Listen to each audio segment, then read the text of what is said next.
একেবোৰ পাচলিয়ে কেতিয়াবা অকণমান বেলেগ ধৰণে খাই ভাল লাগে আৰু সেইবাবে মই আজি ভাতকেৰেলা কেইটামান প্ৰথমতে সিজাই ল'লোঁ আৰু এতিয়া পিচ পিচকৈ কাটি ল'লোঁ। আৰু আনফালে মই এটা পাত্ৰত 2 চামুচ চাউলৰ গুড়ি ল'লোঁ, লগতে 2 চামুচ বেচনো লৈ ল'লোঁ আৰু মই ৰুকি থৈ দিছিলোঁ পিঁয়াজ অকণমান, সেয়াও দি দিলোঁ আৰু আদা নহৰু অকণমান পেষ্ট বনাই থৈছিলোঁ সেইখিনিও দিলোঁ।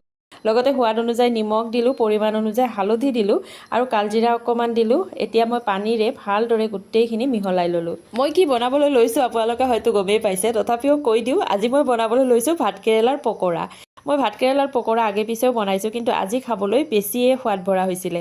ইয়াৰ কাৰণটো হৈছে সেই যে মই ৰুকি থৈছিলোঁ পিঁয়াজখিনি আৰু লগতে আদা নহৰু পেষ্টখিনি যে মই মিশ্ৰণটোত দিছিলোঁ, সেইকাৰণে খাবলৈ একেবাৰে চিকেন পকৰাৰ দৰে লাগিছিল।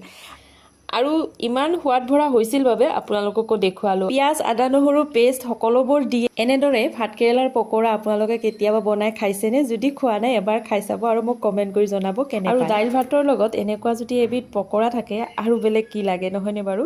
গতিকে আজিৰ কাৰণে ইমানেই। আজিলৈ আহিলোঁ, আকৌ লগ পাম নতুন এটা ভিডিঅ'ৰ সৈতে। Bye bye.